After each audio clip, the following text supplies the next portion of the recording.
आज हम आपको सिंध के मशहूर शौकीन दोस्त मोहम्मद जद की कुंडी बनी नस्ल की भैंसों की वीडियो दिखा रहे हैं, जो है बदीन का रांझा, बदीन का महिवाल, जिसने अपनी सारी ज़िंदगी भैंसों के साथ गुजारी है।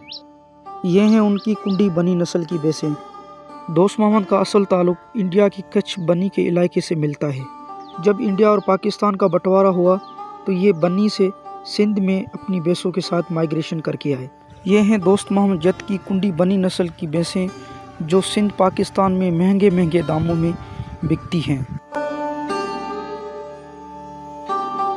यह है उनकी पसंदीदा भैंस, जिसका नाम दोस्त मोहम्मद जद ने कबूतरी रखा है। दोस्त मोहम्मद जद से ये इतना लगाव करती है कि दोस्त मोहम्मद जद अगर बाड़े में हो या कहीं भैंसों को बाहर चराने जाता हो, दोस्त मोहम्मद जद से ये भैंस दूर नहीं होती। और इस भैंस का दोस्त मोहम्मद जद का कहना है कि 30 से 35 लाख लग चुके हैं, लेकिन दोस्त मोहम्मद जद ने ये भैंस देने से साफ इनकार कर दिया है।